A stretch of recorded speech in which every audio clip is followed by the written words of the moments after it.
మొదటి గ్రంథము 17వ అధ్యాయము తీసి అలాగే ఉంచండి. అయితే ఈ రోజున ప్రతి విషయాల్లో కూడా ఫ్రస్ట్రేట్ అయిపోతున్నాం. అసలు దేవుడి మీద నువ్వు అసలే దేవుడిని కార్యం చేస్తాడన్న నమ్మకం నీకుందా? ఎంతవరకు నమ్ముతున్నాం మనం? ప్రతి ఒక్కరు అనుకుంటున్నాం నా శక్తి సామర్థ్యాలను బట్టి నేనేదో చేయాలి. ఒకటే చెప్తున్నాను ప్రియమైన గారు, బైబిల్ అంటున్నాడు, జ్ఞాని తన జ్ఞానమును బట్టి శూరుడు తన శౌర్యమును బట్టి అతిశయించకూడదు.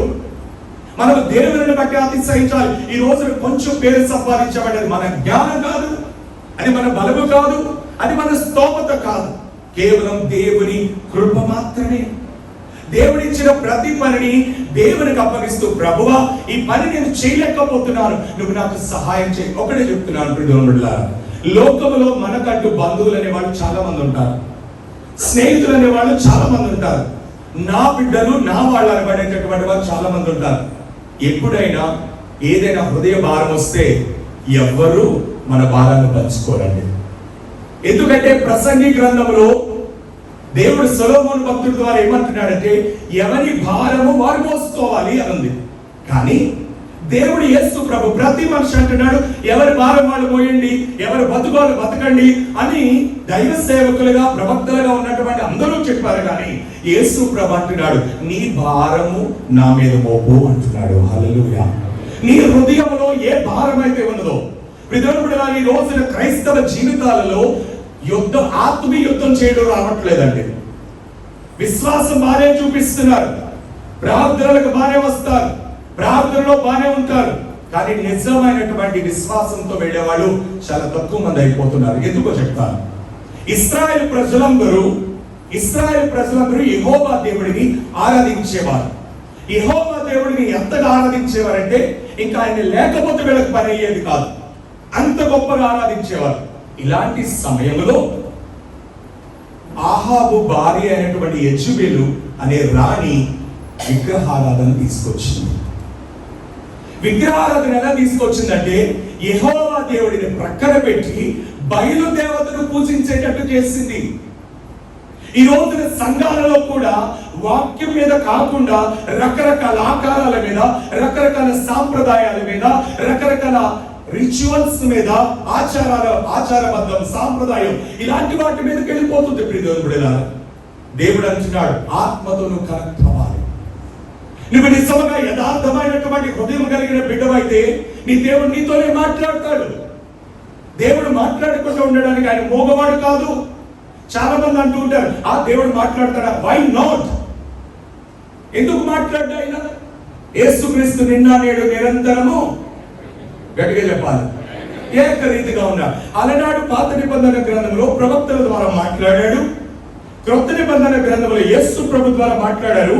యేసు ప్రభు వెళ్ళిపోయిన తర్వాత ఆదరణకర్త పరిశుద్ధాత్మ ద్వారా మాట్లాడుతున్నాడు. ఆయన మారినటువంటి దేవుడు. బైబిల్లో స్వస్థతలు ఉన్నాయి, ఇప్పుడు జరుగుతాయి. బైబిల్లో భాషలు ఉన్నాయి, ఇప్పుడు జరుగుతాయి. బైబిల్లో అద్భుతాలు ఉన్నాయి, జరుగుతాయి. యేసు ప్రభు దేవుడు. రేపు పరలోక రాజ్యం ఉందని నమ్ముతున్నాం కదా, మరి పరలోక రాజ్యం ఉందని నమ్మినప్పుడు ఎందుకు నమ్మట్లేదు? పరలోక రాజ్యం ఉందని ఎవరైనా ఇల్లు చూసి వచ్చారా? బైబిల్ ద్వారానే కదా. ఈ రోజున క్రైస్తత్వం ఏమైపోతుందంటే రకరకాల కోణాల వైపు వెళ్ళిపోతుంది. యెజెబెల్ ఏం చేసిందంటే విగ్రహారాధన తీసుకొచ్చి ప్రతి ఒక్కరిని డైవర్ట్ చేసింది. యెహోవా దేవుడి మీద నుంచి వీరి హృదయాలని బయలు దేవత మీదకి వెళ్ళిపోయేటట్టు చేసింది. కానీ ఆమె జీవితం ఎలా అయిందంటే చివరికి మేడ మీద నుంచి కిటికీలోంచి పడి చచ్చిపోయిందండి. ఇలా దేవుడికి దూరం చేసేటటువంటి వారు అందరూ చచ్చిపోయారు, కానీ దేవుడు చచ్చిపోలేదండి. హల్లెలూయా. దేవుడికి దూరం చేసే ప్రతి పరిస్థితి చచ్చిపడిపోయింది, కానీ దేవుడు మాత్రం చనిపోలా. ఆయన నిన్న నేడు నిరంతరం ఏకరీతిగా ఉన్నాడు. ఆయన బ్రతికే ఉన్నాడు. అయితే ఈ రోజు నువ్వు ఎలా జీవిస్తున్నావు క్రైస్తవ బిడ్డగా? నీకు ఆత్మీయ యుద్ధం చేయడానికి వస్తుందా? మనం యుద్ధం చేసేది శరీరంతో కాదండి. ఎవరైనా మనల్ని నిందిస్తున్నారంటే, మనల్ని ఒకసారి ఎవరైనా ద్వేషిస్తున్నారంటే సంథింగ్ అక్కడ ఏదో స్పిరిట్ పనిచేస్తుంది. అదే స్పిరిట్ బయటకు వెళ్ళిపోతే కామన్ అయిపోతారు. గెరాసీనుల దేశానికి వెళుతుండగా, యేసు ప్రభు వెళుతుండగా సమాధుల్లో ఇద్దరు తిరుగుతున్నారు. సమాధుల్లో తిరుగుతున్నటువంటి వ్యక్తుల యొక్క వాళ్ళు ఏం చేస్తున్నారు? గొలుసులతో కట్టిన పెంచుకొని వెళ్ళిపోతున్నారు. ప్రతి ఒక్కరిని గాయపరుస్తున్నారు. కానీ యేసు ప్రభు ఎప్పుడైతే వారిని విడిపించారో వారు వచ్చి యేసు ప్రభు పాదాల దగ్గర కూర్చున్నారు. మనం పోరాడేది మనుషులతో కాదు ప్రియమైన బిడ్డలారా. నేను ఏదైతే బాధ పెడుతుందో దాని మీద ఎదురుదాడి చేయాలి. అనారోగ్యం నిన్ను బాధ పెడుతుందా, దాని మీద ఎదురుదాడి చేయి. యేసు నామములో అనారోగ్యమా బొమ్మను ఆజ్ఞాపిస్తున్నారంటే ఎందుకు వెళ్ళదండి అనారోగ్యం? దేవుడు ఎందుకు చేయలేడు? ఈరోజు మనం అందరం కాంప్రమైజ్ ఏమైతామంటే ఓ డాక్టర్ ఉన్నారు, ఒకటే చెప్పిన హాస్పిటల్కి వెళ్ళొద్దు అనేది నా ఉద్దేశం కాదు. అఫ్ కోర్స్ నేను షుగర్ గురించి నేను అంటే రిలాక్స్ అవ్వాలి కాబట్టి నేను వెళ్తాను. డాక్టర్ దగ్గరికి వెళ్ళినప్పుడు ఫస్ట్ అటెంప్ట్ డాక్టర్ దగ్గరికి వెళ్ళినప్పుడు చూడగానే కూర్చోమంటారు. కూర్చోమని ఏమని అడుగుతారు, మీ ప్రాబ్లం ఏంటి అంటారు. అంటే ఆ డాక్టర్ కూడా నీ ప్రాబ్లం తెలీదు నువ్వు చెప్తేనే కానీ. ఆ డాక్టర్ కూడా నీ ప్రాబ్లం తెలీదు, నువ్వు చెప్పాలి. అలాంటిది మన ప్రాబ్లం మనకి తెలీదు, మన గుండె ఎలా ఉన్నదో తెలీదు, టెస్టులు చేస్తేనే కానీ తెలీదు. కానీ దేవుడికి నీ గురించి సమస్తము తెలుసు. హల్లెలూయా. తల్లి గర్భంలో పిండము కాకపోతే నా కళ్ళు నిన్ను చూసి అని దేవుడు అంటున్నాడు. ఈ రోజు ప్రభా నాకు చెస్ట్ పెయిన్ తో బాధపడుతున్నానంటే ప్రార్థన చేస్తే దేవుడు స్వస్థపరచట్లా. ఇప్పుడు ఆ బిడ్డ సాక్ష్యం ఇస్తున్నారు. ఎప్పుడో చిన్నప్పుడు తల మీద పడినటువంటి దానికి బ్రెయిన్ లో కొంచెం వాటర్ చేరుతుంది, దాని నుంచి ప్రాబ్లం అవుతుంది. ఈ రోజు ఆపరేషన్ చేసిన ఆపరేషన్ సక్సెస్ అవడానికి కారణం యేసు ప్రభు మాత్రమే. హల్లెలూయా. డాక్టర్లు వారు చదువుకున్న దాన్ని బట్టి చెప్తారు, ఒకటే అంటారండి, అంతా అయిపోయిన తర్వాత మా వంతు ఏం చేస్తాం ఆపై దేవుడికి అప్పగించాలి. ఎవరిలోని శక్తి ఈ రోజు నీ క్రైస్తవ జీవితం ఎలా చేస్తున్నాం? సమూయేలు మొదటి గ్రంథము 17వ అధ్యాయము 8, 9, 10 వచనాలు స్పీడ్ గా చదివేవాళ్ళు చదవడమా? చదువు తీసింది కరెక్టే అయితే కనుక చదివేసాము.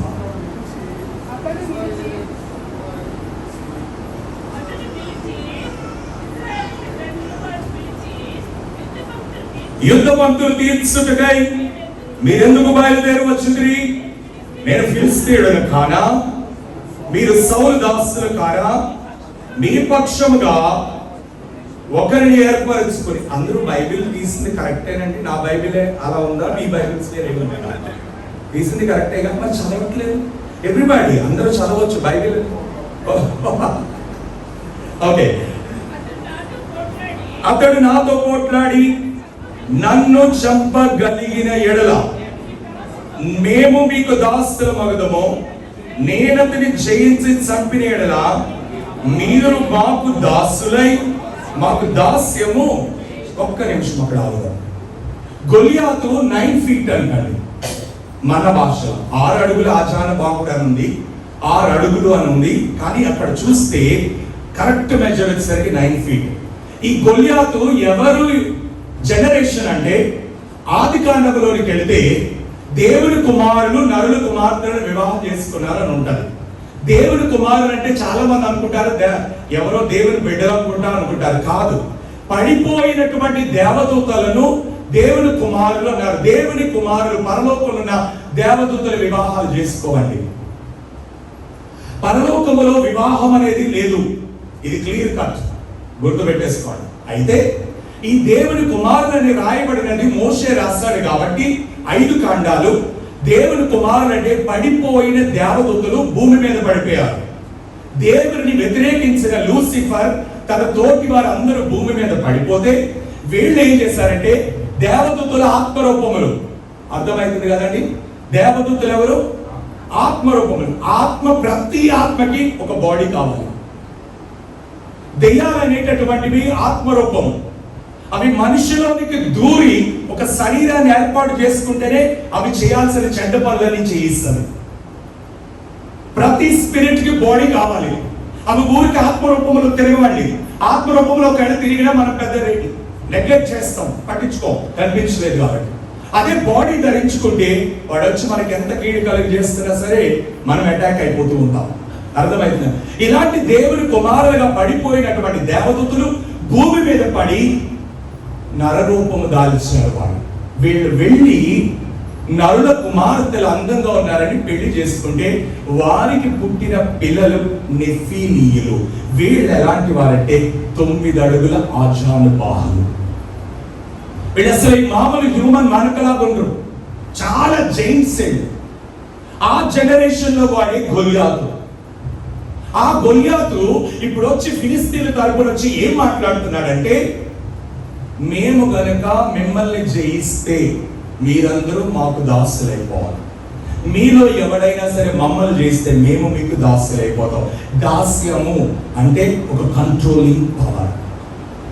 ఈ మధ్యాహ్న కాల సమయంలో ఒక మాట చెప్తున్నాను ప్రియమైన బిడ్డలారా మీ అందరికీ.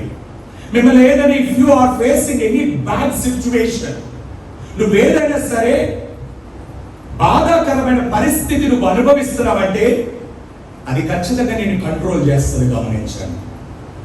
ఇక ఏ క్షణంలో గుర్తొచ్చినా కంట్రోల్ అయిపోతా ఉంటాం, భయపడిపోతూ ఉంటాం. ఒక పిరికితనాన్ని క్రియేట్ చేస్తున్నాడంటే అది మన కంట్రోల్ చేస్తున్నట్టే.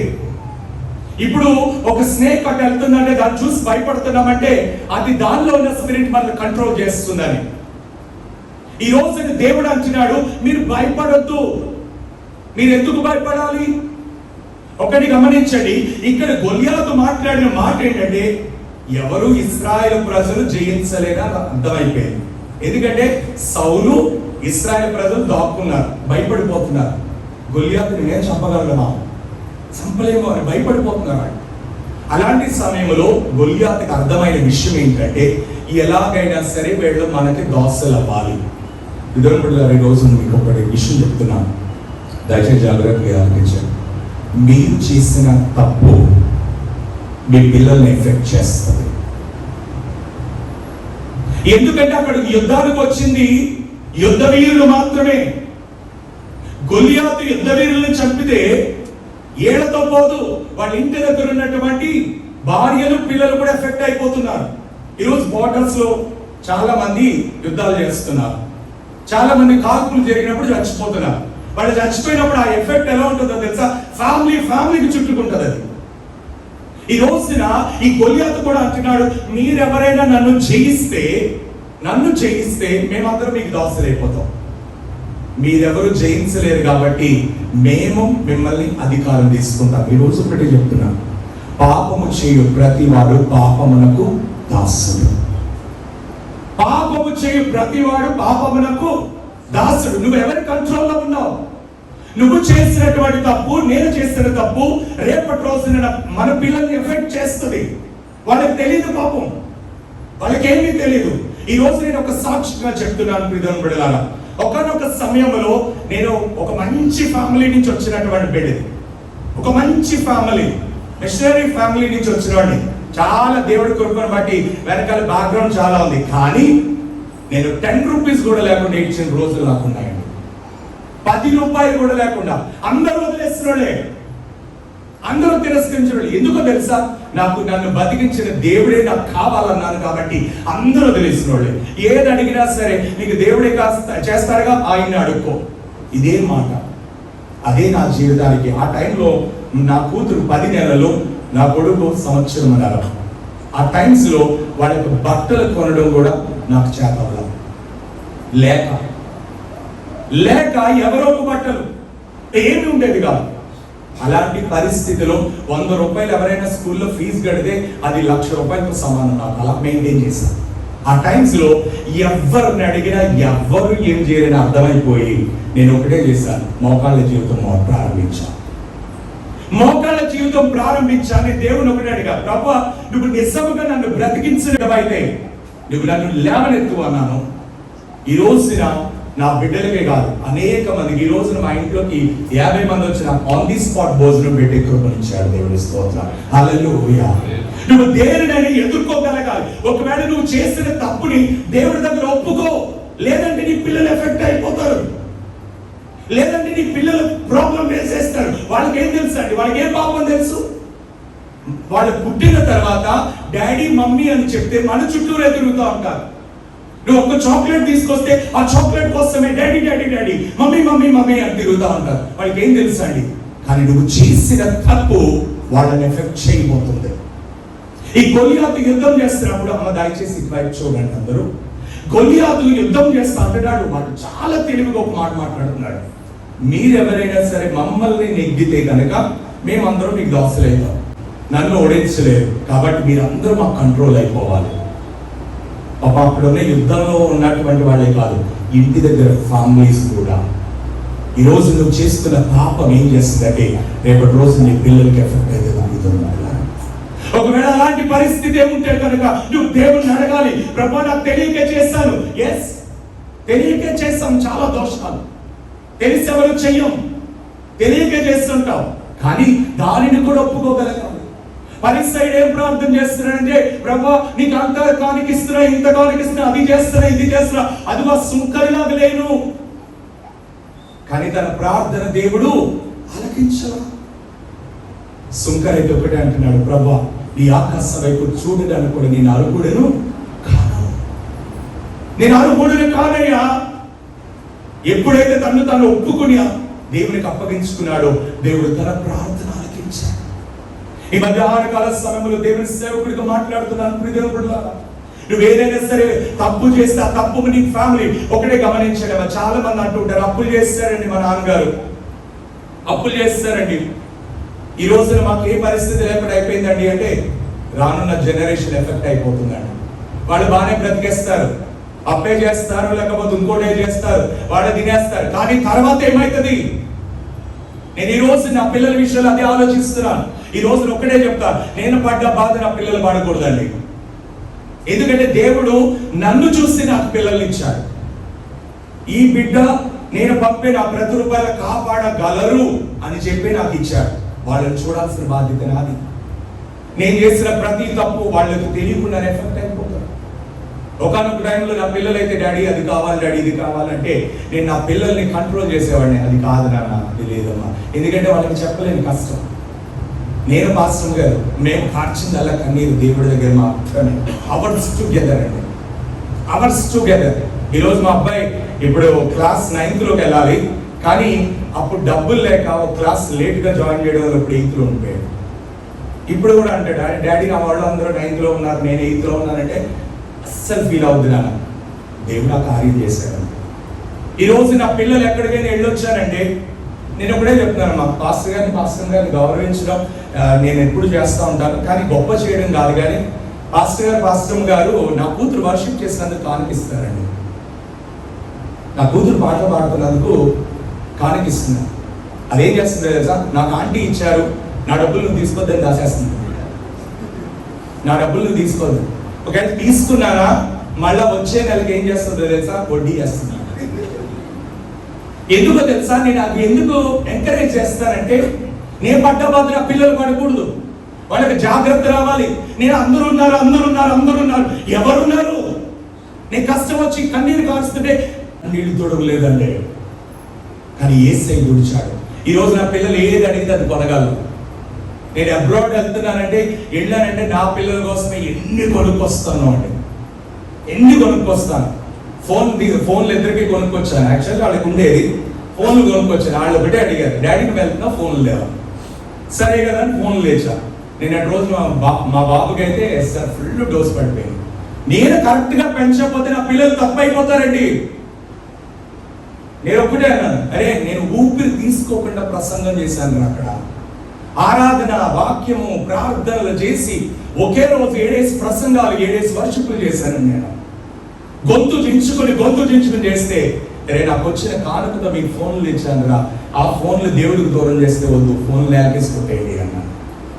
ఈ రోజుని గమనించండి కూడా, మనము చేసే తప్పు మన పిల్లల్ని ఎఫెక్ట్ చేస్తారు.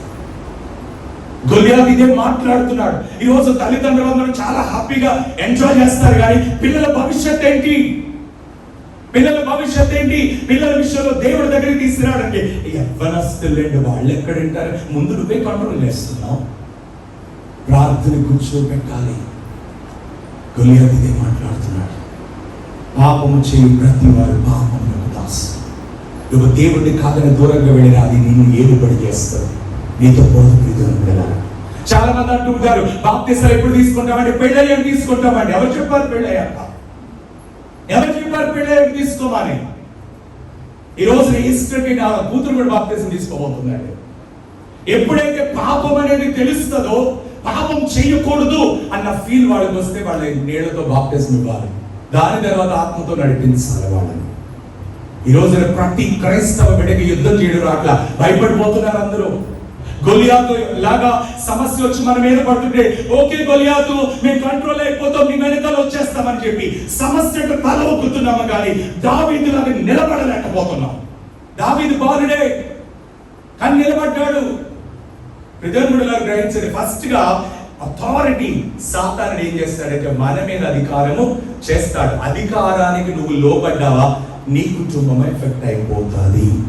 రెండవదిగా వచనం చూద్దాం. 20వ వచనం చదవమా. 20వ వచనం, అదే అధ్యాయం నుంచి 20వ వచనం. దావీదు ఉదయమున లేచి ఒక కాపరికి గొర్రెలను అప్పగించి ఆ వస్తువులను తీసుకుని యెషయా తనకిచ్చిన ఆజ్ఞ చొప్పున ప్రయాణమైపోయిన. ఒక్క నిమిషం. దావీదు విధనులారా, ఆత్మీయ జీవితం ప్రారంభించిన ప్రతి ఒక్కరికి యుద్ధాలు ఉంటాయి. రిలాక్స్డ్గా పడుకుంటారు క్రైస్తవ బిడ్డలు లేదండి. మనం ఇప్పుడు ఏదో ఒకటే గమనించాను. ఎగ్జాంపుల్ మీ అందరికీ చెప్తా. అయితే నేను రాజకీయానికి సంబంధించిన కాదు. ఒక పార్టీలోంచి ఇంకో పార్టీలోకి వెళ్తే వాళ్ళ మీదకి ఎఫెక్ట్ పనిచేస్తుందా లేదా? Common effect. ఇక్కడి నుంచి వేరే చోటకి వెళ్ళిపోయాం, వేరే చోట వేరే పార్టీలోకి వెళ్ళాం కాబట్టి ఏం చేస్తారు మన మీద? ప్రతి ఒక్కటి ఎఫెక్ట్ చేస్తానే ఉంటాం. కామన్, అది మనందరికీ తెలిసినటువంటి విషయం. అలాగే మనం దేవుని సాతాను రాజ్యములో ఉన్నటువంటి వారు ఒక్కసారి యేసు ప్రభు రాజ్యంలోకి వస్తే సాతానుడు అటాక్ చేస్తాడు. కానీ ప్రజలందరూ ఏమనుకుంటారంటే యేసు ప్రభులోకి వస్తే కష్టాలండి అంటారు. కానీ కష్టాలు తెచ్చేది యేసు ప్రభు కాదు. ఎవరండి? సాతాను. అయితే ఈ సమయంలో యుద్ధములో ఉన్నటువంటి బిడ్డలు ఏం చేయాలంటే, యుద్ధం చేయాలనుకుంటున్నారు, ఆత్మీయ యుద్ధం. మిమ్మల్ని ఏమైనా సాతానుడు ఆర్థిక సమస్యలు, అనారోగ్య సమస్యలు, మానసిక సమస్యలు మిమ్మల్ని వెంటాడేటప్పుడు ఫోన్లో అలాగే బతుకుంటే వెళ్ళిపోదాం, తలరాత అనుకుంటే వెళ్ళిపోదామా, లేకపోతే వీటిని ఎదిరించి అద్భుతంగా నిలబడదామా? చెప్పాలి. హల్లెలూయా, హల్లెలూయా. ప్రసంగం చేసేవాళ్ళని 45 నిమిషాలు తీక్షణంగా చూడాలని అనుకున్నాను, కానీ మరీ మాట్లాడుకుంటే ఎందుకు చూడాల్సిన అవసరం లేదు కదా. యుద్ధం చేసి మనం ఏం చేయాలి? జయం పొందుకోవాలి. రైట్, జయం పొందుకోవాలి అని నీకుంటే కనుక ఇక్కడ ఒక వచనం చెప్తున్నా. దావీదు ఉదయమున లేచి. హల్లెలూయా. God never do miracles to a lazy persons. ఎవరైతే బద్ధకంగా ఉంటారో వాళ్ళకి దేవుడు ఎప్పుడు కార్యం చేయడండి, ఎప్పుడు కార్యం చేయడం. ఓపెన్గా చెప్తున్నా. లేజీగా కొన్నిసార్లు హోలీ స్పిరిట్ మనం బలపరుస్తూ ఉంటారు. ప్రేర్ చేయి, నువ్వు ప్రార్థన చేయడం మనం కొంచెం అలర్ట్ చేస్తూ ఉంటారు హోలీ స్పిరిట్.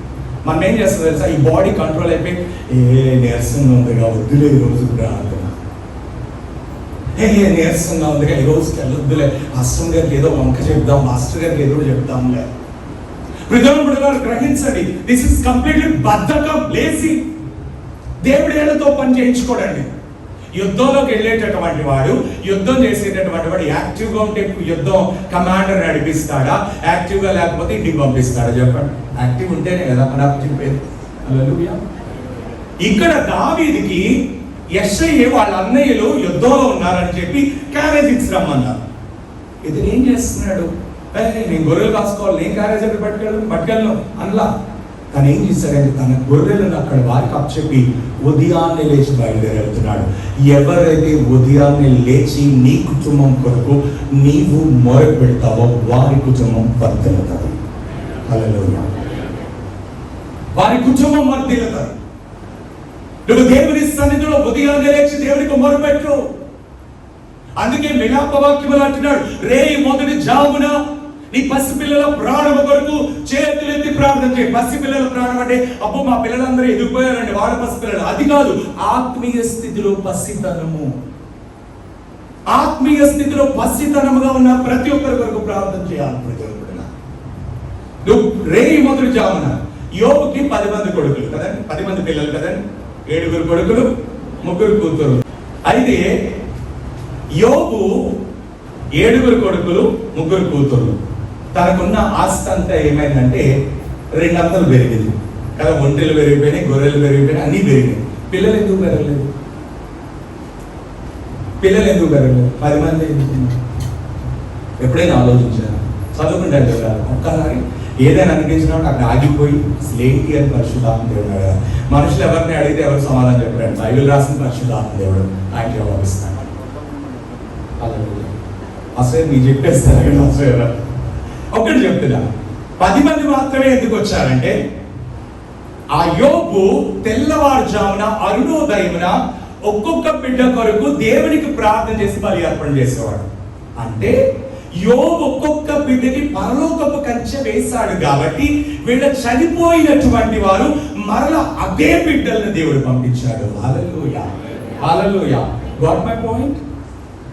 ఎవరైతే మీ పిల్లలకి ప్రార్థన చేసి ఉదయమునే లేచి దేవునికి మీ బిడ్డలు అప్పగిస్తారో వాళ్ళు ఎల్లకాలం సుఖంగా క్షేమంగా సంతోషంగా ఉంటారంతే. ఆమేన్. ఇది చేయాలి, కానీ ఈ రోజున అది చేయరు. ఉదయం లేచిన వెంటనే అందరికి అలవాటు ఏంటంటే గుడ్ మార్నింగ్ హనీ, ఇది మాత్రం చెప్తారు. చెప్తా సిరి, గుడ్ మార్నింగ్ హనీ అసలు మీకు చెప్తారు. చాలా మందికి గుడ్ మార్నింగ్ మీద ఉంటుంది. Good morning honey, good morning darling ఇలా అంటారు, కానీ ఆ గుడ్ మార్నింగ్ హనీ అనేది వేసేతో ఎందుకు మొదలు పెట్టకూడదు? నీ కాన్వర్జేషన్ యేసు ప్రభుతో ఎందుకు మొదలు పెట్టకూడదు?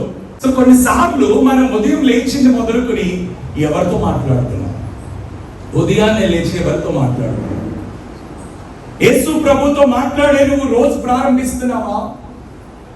యేసు ప్రభుతో మాట్లాడి, ప్రభువా ఈ రోజు ఇచ్చావు, ఈ రోజంతా నీ కాపుదలలో నడిపించాలని అడుగుతున్నావా? యోబు అరుణోదయమున లేచి తన బిడ్డల కొరకు, ఒకవేళ పిల్లలు ఏమైనా తెలియక పాపం చేస్తారేమో, తెలియక తప్పు చేశారేమో, అమ్మో దేవుడు కోపం వస్తుందేమోనని చెప్పి బిడ్డల తరపున దేవునికి బలి అర్పణ చేశారు. ఈ రోజున దావీదు కూడా ఉదయాన్నే లేచి ఎక్కడికి వెళ్తున్నాడండి? ఎక్కడికి వెళ్తున్నాడమ్మా? క్యారేజీలు పట్టుకుని ఎక్కడికి వెళ్తున్నాడు? యుద్ధం దగ్గరికి వెళ్తున్నాడు. యుద్ధం చేసే ప్రతి బిడ్డ తెల్లవారుజామున ప్రార్థన చేయాలి. లేచి మొరపెట్టి దేవుడికి అరుణోదయమున మొరపెట్టు, ప్రభువా నీవు నా కుటుంబాన్ని కాపాడు. సాతాను ఒకటే చెప్తానమ్మా, నేను పాస్టర్ గారి కొంచెం ఈ విషయాల్లో కొంచెం స్ట్రిక్ట్ గా ఉంటారంటే నేను అలాగే ఉంటాను. చాలా మంది అంటూ ఉంటారు, దేవుడు చాలా శక్తిమంతుడు కదండి, దేవుడు కార్యం చేయలేరా అన్నట్టు. ఇప్పుడు నా ఇల్లే ఉంది, నా ఇంట్లోకి దేవుడు ఆశీర్వాదాలు తీసుకురావాలనుకున్నాడు, కానీ ఎక్కడో తలవాసినటువంటి వాళ్ళు ఎవరో ఏదో చెప్పారు, చెప్తే నేను పెట్టాను. ఆశీర్వాదం లోపలికి వస్తుందా? వస్తుందా? గట్టి చెప్పాలి, రాదు కదా. ఎందుకో తెలుసా? ఆల్రెడీ ఆ ఇల్లు వీడు అమ్ముకున్నప్పుడు నేనే దగ్గర వాళ్ళంటే ఎవరు మానేస్తాను. కొంతమందికి ఆ బిలీఫ్స్ ఉంటాయి, ఆ నమ్మకాలు. ఆశీర్వాదాలు అనేవి నీ దేవుడు ఇవ్వాలి, కానీ చెట్లను బట్టో, పొట్లను బట్టో, లేకపోతే ఏట్లను బట్టో కాదు. నీ దేవుడిని కార్యం చేయాలి, నువ్వు అడగాలి. దేవుడు ఐశ్వర్యవంతుడు కనుక క్రీస్తు యేసునందు మహిమలు ప్రతి అవసరము తీర్చును. ఆయన ఐశ్వర్యవంతుడు, నీకేం కావాలని చేస్తాడు. అయితే ఇక్కడ దావీదు ఉదయాన్నే బయలుదేరి వెళ్తున్నాడు. ఈ రోజు ప్రతి ఒక్కరికి చెప్తున్నా, ఉదయాన్నే లేచి నువ్వు మోకాలేసి నీ కుటుంబం కొరకు ప్రార్థన చేసావా, నువ్వు విజయం చూస్తావు. ఒకవేళ కీడు వచ్చినా కీడును కీడుగా ఉంచనండి, దాన్ని అద్భుతమైన మేలుగా మారుస్తాడు. హల్లెలూయా. మారుస్తాడు ఆయన. మాట తప్పని దేవుడు ఆయన మాట ఇచ్చి మాట మార్చడానికి మనిషి కాదండి, మనుషులైతే మాట మారుస్తారు. ఇక్కడ అంటున్నాడు, ఉదయాన్నే లేచి తన ఒక కాపరికి గొర్రెలను అప్పగించి ఆ వస్తువులను తీసుకుని యెషై తనకి ఇచ్చిన ఆజ్ఞ చొప్పున ప్రయాణం అయిపోయాడు. ఫస్ట్ ఏంటండి? ఫస్ట్ ఏం చెప్పాను? దేవుని యొక్క అథారిటీలో, అధికారంలో ఉండాలి. రెండోది ఏంటో తెలుసా? నువ్వు ఉదయాన్నే లేచి ప్రార్థన చేయాలి. మూడోది ఏంటో తెలుసా? ప్రార్థన చేసేవాళ్ళు కొంతమంది ప్రార్థన చేయమంటే నోరు తెరవరండి, ఆరాధన చేయమంటే నోరు తెరవరు. సత్యానికి ఎదురయ్యారు ఎప్పుడైనా? ఎవరైనా మనం ఎక్కడికైనా వెళ్తే పాపం తమ్ముడు ప్లే చేస్తూ ఉంటాడు, అక్కడ ప్లే చేస్తూ ఉంటాడు, ఇక్కడ నేను పాడుతూ ఉంటాను, కూతురు పాడుతూ ఉంటాను. ఇక్కడ కాదు, ఎక్కడైనా సరే చెప్తున్నా, ఇక్కడ పాడట్లేదని కాదు, నా ఫోన్లో దేవుని స్తోత్రం, నా మాట వింటున్నారు మీరు, దేవుని స్తోత్రం. అయితే కొన్ని చోట్లకి వెళ్ళినప్పుడు మా గొంతులు పోయేటట్టు పాడతానే ఉంటాను, కానీ అందులో కళ్ళ గురించి అలా చూస్తాను.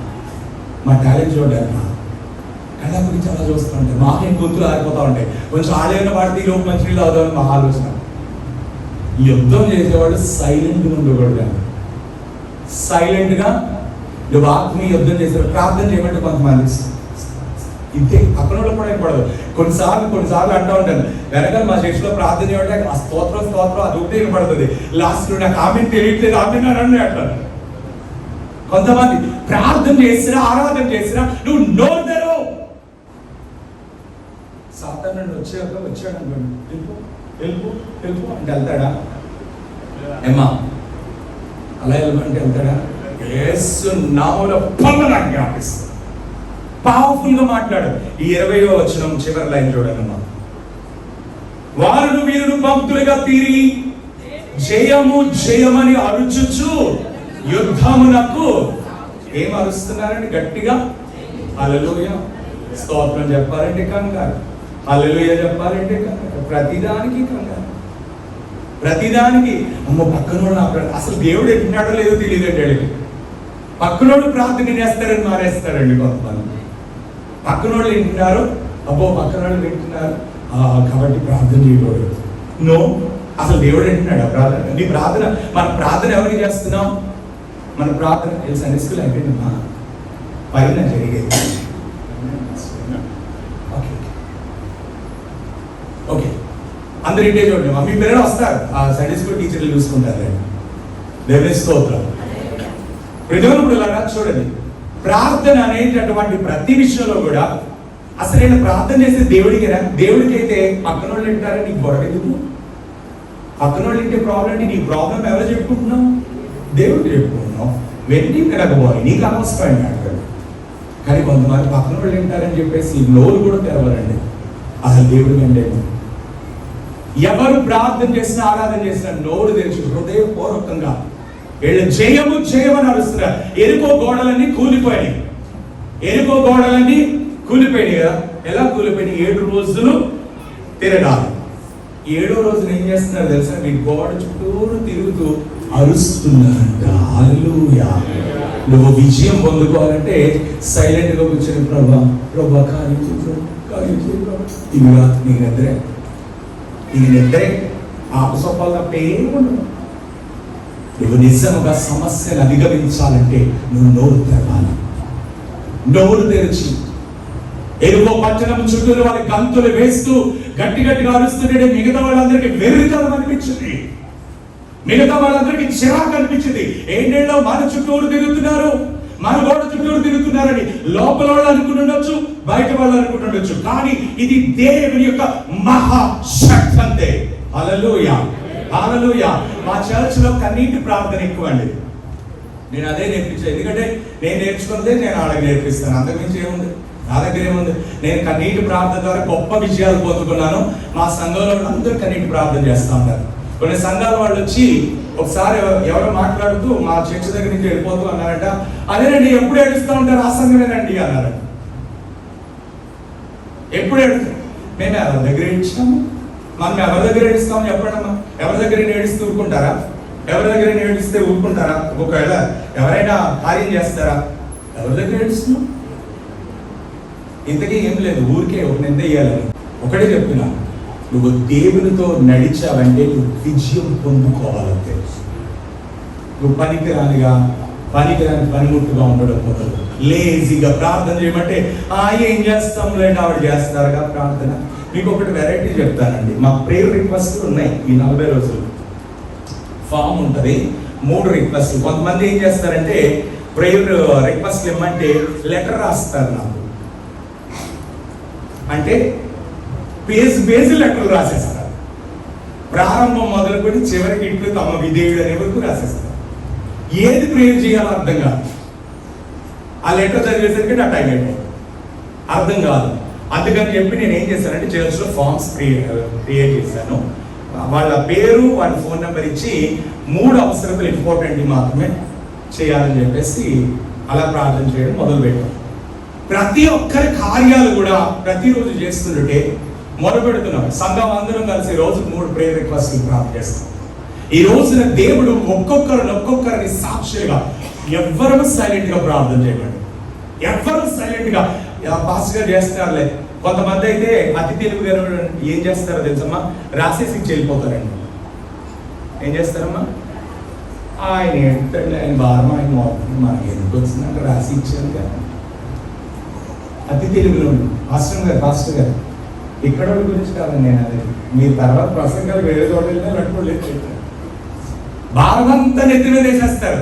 అది జరగకపోతే ఆ పాస్టర్ చెప్పని చేయలేదు, వీళ్ళు చేయరు, వీళ్ళు ప్రార్థన చేయరు, పేపర్లు ఇచ్చేసి వెళ్ళిపోతారు. కార్యం జరగకపోతే పాస్టర్ గారు చేశారు చేయలేదు. విధంగా ఇలా కాదు. ఏది ఏమైనా నీ ఫ్యామిలీని కరెక్ట్గా నిలబెట్టుకోవాలంటే సైలెంట్గా ఉండి ప్రార్థన ఎలుగెత్తి మొరపెట్టండి. ఎలుగెత్తి ఎప్పుడైతే మొర పెడతావో దావీదుకి ఎలాంటి విజయం అయితే వచ్చిందో అదే విజయం నీకు వస్తాయి. హల్లెలూయా. దావీదు బాలుడే కానీ ఉదయాన్నే లేచాడు, దేవుడు స్తుతిస్తానే ఉన్నాడు, ఘనపరుస్తూనే ఉన్నాడు.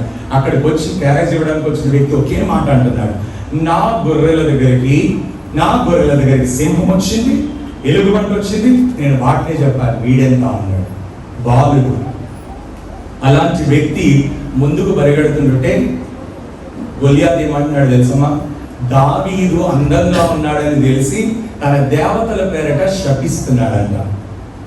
అంటే మనం మంచిగా ఉంటే సాతానుడి మనుషులు కూడా అలాంటి శాపమైన మాటలు రిలీజ్ చేసే అవకాశాలు ఉన్నవి.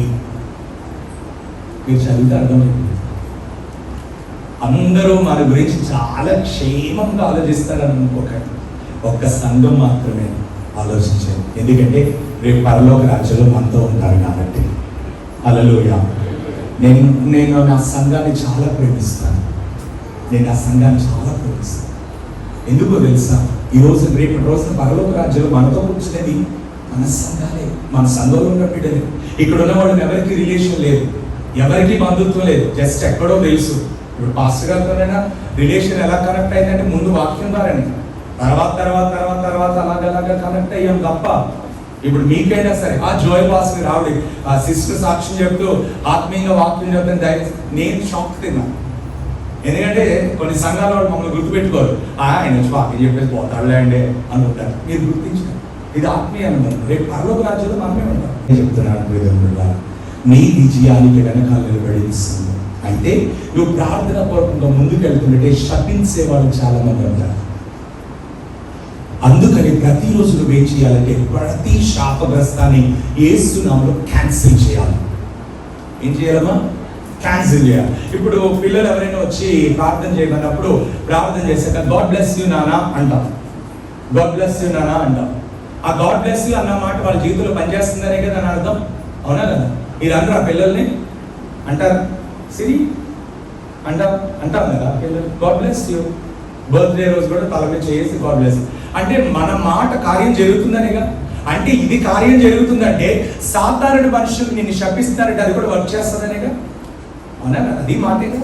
అయితే అవి మనకి తగలకుండా ఉండాలి అంటే నువ్వు ఉదయాన్నే లేచి ప్రార్థన చేయడం మొదలు పెట్టాలి. నీ కుటుంబానికి కంచి వేసుకోవాలి.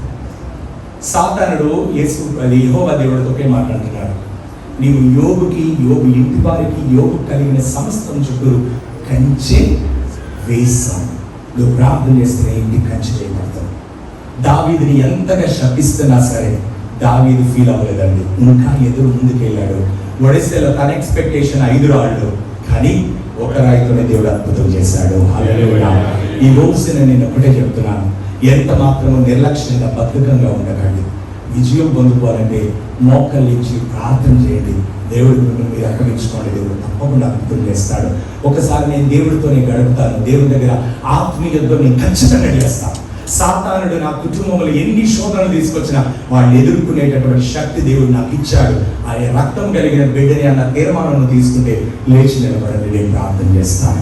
హల్లెలూయా. స్తోత్రములు స్తోత్రములు. హల్లెలూయా. తండ్రి మీకే వందనాలు ప్రభువా. నిజమే తండ్రి, విజయాన్నిచ్చువాడు నీవే. హల్లెలూయా హల్లెలూయా. స్తోత్రం స్తోత్రం స్తోత్రం స్తోత్రం స్తోత్రం. హల్లెలూయా. ప్రతి ఒక్కరు హల్లెలూయా. స్తోత్రములు. పరిశుద్ధుడు హల్లెలూయా. ప్రతి ఒక్కరు హృదయపూర్వకంగా హల్లెలూయా. స్తోత్రం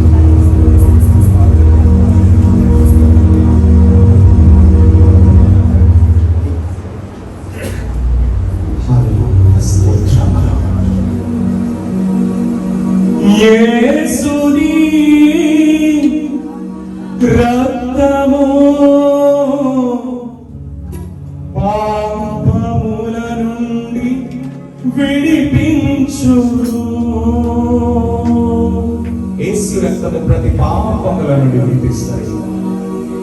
యేసుని రక్తము పాపముల నుండి విడిపించును. యేసుని రక్తము పాపముల నుండి విడిపించును.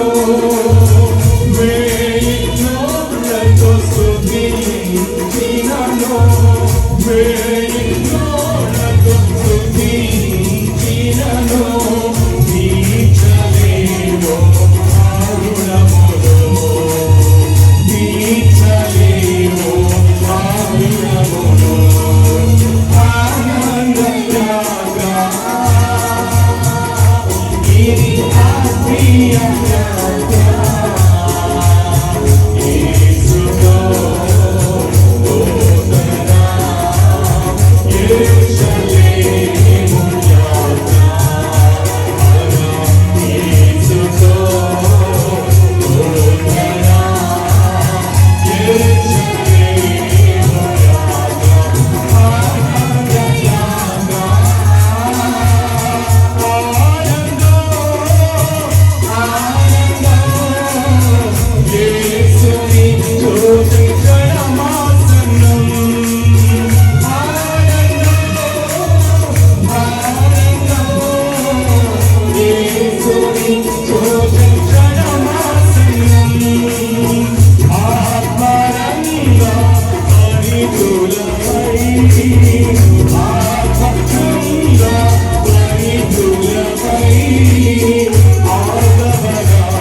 చర్చ్ దైవ సేవకులు ప్రభు రమేష్ గారిని బట్టి ఆయన కుమారి అమ్మగారిని బట్టి ప్రార్థన చేస్తున్నాం.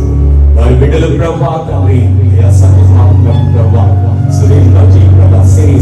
వారి బిడ్డలను బట్టి ప్రార్థన చేస్తున్నాం. సంఘాన్ని ప్రత్యేకముగా ఆశీర్వదించేయాలి. ఇంకా అంచెలంచెలుగా యేసు నామములో సంఘము వర్ధిల్లును గాక. మీరు నడిపించాలి. రానున్న దినాలలో అనేక మందికి పరిసర ప్రదేశాలలో ఇంతకంటే శ్రేష్టమైన సంఘం ఆత్మీయ సంఘం లేదని చెప్పుకునే విధంగా ఈ సంఘంలో మీరేమిటి కార్యాలు జరిగించి నడిపించి సహాయం చేయాలి. యేసు నామమున ప్రార్థించుకుంటూ